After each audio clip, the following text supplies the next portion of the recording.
इस कलयुग में मुक्ति का सबसे सरल और श्रेष्ठ मार्ग जो बताया गया है वो है भक्ति का मार्ग। भक्ति योग के बारे में गीता में भी वर्णन किया गया है और इसको सबसे सरल, सुगम और श्रेष्ठ मार्ग के रूप में बताया गया है। वैसे तो ज्ञान योग और कर्म योग भी रास्ते हैं इस संसार से और जन्म मृत्यु के चक्र से मुक्त होने के लिए, परंतु जितना सरल और सुलभ भक्ति है उतना दूसरा नहीं है। वैसे भी कहा गया है कि कलयुग में कलयुग केवल नाम आधारा, इसमें सिर्फ नाम का ही आधार सर्वश्रेष्ठ है। नहीं कलि करम न ज्ञान विवेकु, राम नाम अवलंबन एकु। ये तुलसीदास ने भी कहा है कि कलयुग में ना तो कर्म योग और ना ज्ञान योग, सिर्फ राम के नाम का सहारा ही एक ऐसा सहारा है जिसके द्वारा आदमी इस भवसागर से पार हो जाता है। जीवन का उद्देश्य जन्म और मृत्यु के चक्र से मुक्त होना है। यह बात सबसे पहले समझ में आनी चाहिए और इससे मुक्त होने का भक्ति सबसे सरल मार्ग है। वैसे भी भक्ति को ज्ञान और वैराग्य की माँ बताया है। एक बार की बात है कि नारद जी हरि नाम कीर्तन करते हुए इस संसार में विचरण कर रहे थे। घूमते घूमते वो वृंदावन में पहुँचे तो उन्होंने क्या देखा कि एक युवती रुदन कर रही है और उसकी गोद में सिर रख के दो वृद्ध लेटे हुए हैं। वह युवती कोई साधारण युवती नहीं थी। उसके आसपास अनेकों देवियाँ गंगा, जमुना, सरस्वती, कृष्णा, गोदावरी, कावेरी, नर्मदा युवतियों के रूप में उसको घेर कर खड़ी हुई थी। जब पता किया तो उसने कहा कि हे ऋषिवर, मैं भक्ति हूँ और ये जो वृद्ध से पुरुष मेरी गोद में लेटे हुए मूर्छित अवस्था में, जो कभी आँख खोलते हैं कभी बंद करते हैं, ना कुछ बोल रहे हैं, ये दोनों मेरे पुत्र ज्ञान और वैराग्य हैं। वृंदावन में आकर भक्ति तो युवती हो गई, परंतु ज्ञान और वैराग्य वृद्ध थे, क्योंकि भक्ति की धारा इस कलयुग में अविरल रूप से बह रही है और मुक्ति का सबसे सुगम साधन भी भक्ति ही बताया गया है। इसीलिए भक्ति हमेशा युवती के रूप में देखी जाती है। भागवत में कहा गया है, वृंदावनस्य संयोगात पुनस्त्वम तरुणी नवा, यानी वृंदावन के में आने के कारण, वृंदावन में होने के कारण भक्ति रानी तो युवती हो गई, परंतु ज्ञान और वैराग्य वृद्ध अवस्था में थे।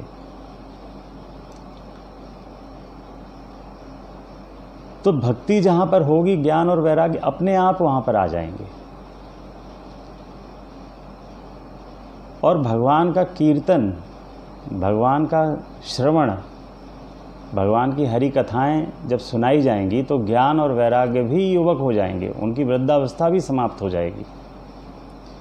यानी कि ज्ञान और वैराग्य भी आ जाएंगे और भक्ति की श्रेष्ठता तो सर्वसिद्ध है ही।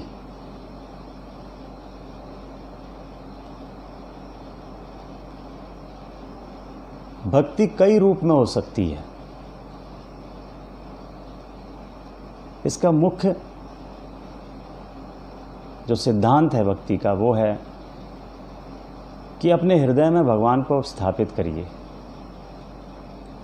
चारों तरफ जिधर देखिए उधर आपको भगवान के दर्शन होने चाहिए।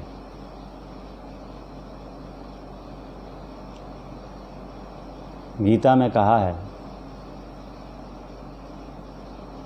यो माम पश्यति सर्वत्र सर्वं च मयि पश्यति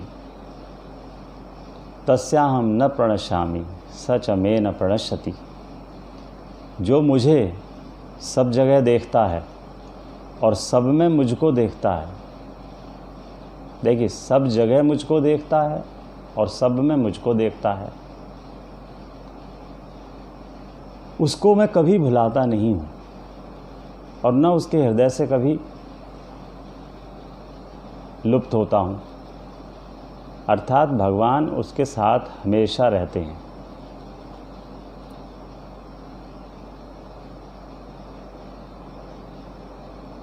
भक्ति हमेशा सगुण रूप की भी हो सकती है, निर्गुण रूप की भी हो सकती है, परंतु ऐसा कहा है कि सगुण रूप की भक्ति सरल है, आसान है। निर्गुण भक्ति के सहारे भी मुक्ति पाई जा सकती है, परंतु वह रास्ता, वह मार्ग थोड़ा कठिन है। सगुण भक्ति सबसे आसान है। भक्ति के कई रूप हैं। मुख्य रूप से हमारे शास्त्रों में 9 प्रकार की भक्ति बताई गई है, जिसको नवदा भक्ति भी कहते हैं। श्रवणम कीर्तनम स्मरणम पाद सेवनम अर्चनम वंदनम दास्यम साख्यम आत्मनिवेदनम।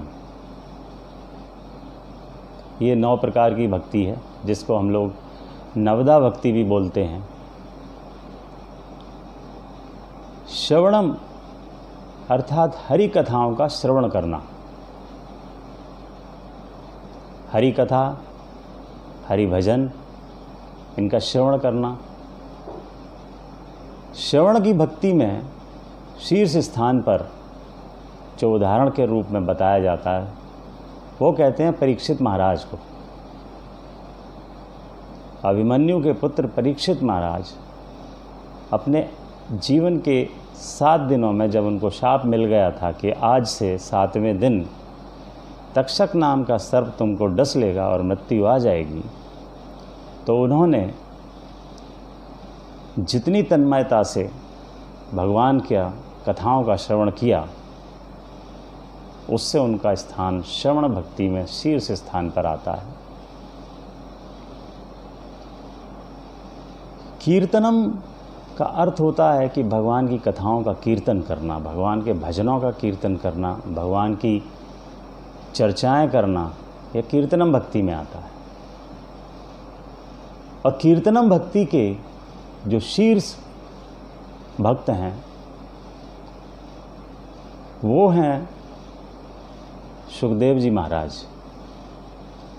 सुखदेव जी महाराज व्यास के पुत्र थे और उन्होंने परीक्षित को कथा सुनाई थी। सुखदेव जी ने व्यास जी को भी भागवत कथा सुनाई थी। भागवत कथा सुनाने में सुखदेव जी का शीर्ष स्थान है, इसीलिए कीर्तनम भक्ति में उनका नाम शीर्ष पर आता है। स्मरणम, स्मरणम भक्ति का अर्थ है कि भगवान के नाम को हर समय स्मरण करते रहना, सुख में, दुख में, विपदा में, जीवन के उतार चढ़ाव में, हर समय भगवान के नाम का स्मरण करते रहना, उसको कहते हैं स्मरणम। और इसमें मुख्य नाम आता है प्रहलाद जी महाराज का।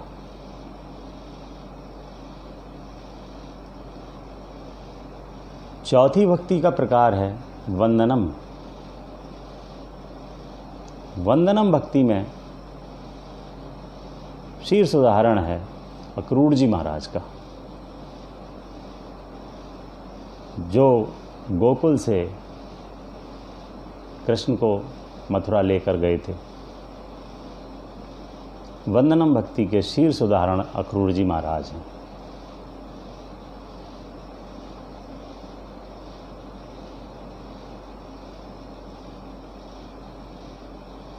पाद सेवनम, पाद सेवनम भक्ति का उदाहरण है लक्ष्मी जी,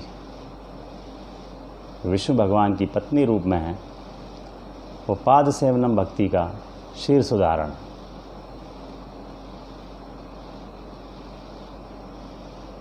इसके बाद आता है वंदनम।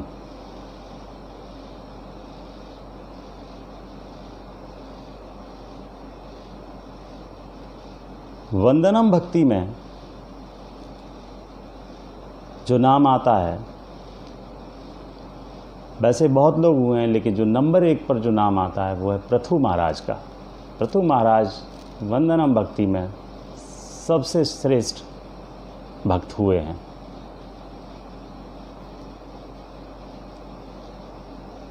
दास्यम भक्ति कहते हैं, जिसमें भगवान को अपना प्रभु मान के और अपने आप को स्वयं को उनका दास समझ के पूरे समर्पण भाव से जो भक्ति करना होता है उसको कहते हैं दास्यम भक्ति। और उसमें जो उदाहरण दिया जाता है वो है हनुमान जी महाराज का। दास्यम भक्ति के सर्वश्रेष्ठ उदाहरण हनुमान जी महाराज हैं। साख्यम भक्ति, सखा के रूप में भक्त जब भगवान की आराधना करता है और मुक्ति प्राप्त करता है, साख्यम भक्ति में सबसे शीर्ष उदाहरण जो दिया जाता है वो है अर्जुन का।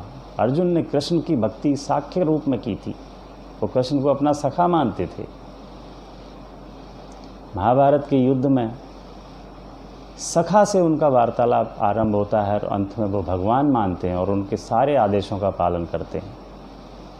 गीता का पूरा ज्ञान सुनने के बाद अर्जुन कहते हैं, नष्टो मोहा स्मृते लब्धा त्वत्प्रसादात् मया अच्युत स्थितो अस्मि गत संदेह करिष्ये वचनम तव। अर्थात आपके उपदेशों से, आपके ज्ञान से मेरा मोह समाप्त हो गया।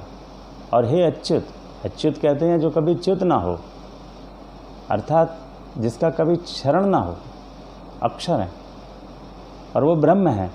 तो सखा से भक्ति आरंभ की और जब उसे मुक्ति प्राप्त हुई, पूरा ज्ञान प्राप्त हुआ, तो उसने भगवान रूप में श्री कृष्ण भगवान को स्वीकार किया। ये साख्य भक्ति है। आत्मनिवेदनम का अर्थ होता है अपना जो कुछ भी है, सब कुछ, यहाँ तक कि स्वयं को भी भगवान के चरणों में निवेदित कर दें भक्ति के रूप में। और इसमें शीर्ष पर जो नाम आता है वह नाम आता है राजा बलि का। बलि ने वामन अवतार में भगवान को अपना सब कुछ दान कर दिया था। और जब 2 पग में आकाश पाताल और सारे लोग भगवान ने ले लिए और कहा कि तीसरा पग मैं कहाँ रखूं, तो तीसरा पद रखने के लिए बलि ने स्वयं को समर्पित कर दिया था कि प्रभु आप मेरे सिर पर अपना तीसरा पैर रखिए। तो इस तरह से ये नवदा भक्ति है। इसके द्वारा इन सब लोगों ने परम पद प्राप्त किया, भगवान का सानिध्य प्राप्त किया। इनमें से कोई सी भी भक्ति हो, एक हो या एक से अनेक हो, और अगर सब हों तो कुछ कहा ही नहीं जा सकता। फिर तो भगवान आपको मुक्त करने स्वयं प्रकट होंगे, आएंगे आपके पास। भगवान राम ने अहिल्या का उद्धार किया था और उसी प्रसंग के साथ उन्होंने आगे चलकर शबरी का उद्धार किया था। तो शबरी के बारे में भगवान राम कहते हैं कि नवदा भक्ति का अगर कोई एक भक्ति भी अगर किसी के अंदर है तो उसकी मुक्ति निश्चित है। परंतु शबरी माता के लिए भगवान कहते हैं कि इनके अंदर नवदा भक्ति के 9 की 9 भक्तियां हैं। तो भगवान स्वयं उनके पास गए।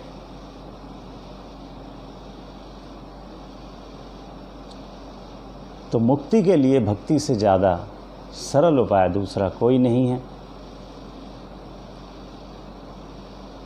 भक्ति के द्वारा इस संसार से मुक्त होने का प्रयास अवश्य कीजिए। गीता में पूरा एक अध्याय है भक्ति योग, उसको किसी योग्य गुरु से समझिए, पढ़िए और जीवन में भक्ति को लाइए। हरे कृष्णा कृष्णा कृष्णा हरे हरे, हरे राम राम राम हरे हरे, हरे कृष्णा कृष्णा कृष्णा हरे हरे, हरे राम राम राम हरे हरे।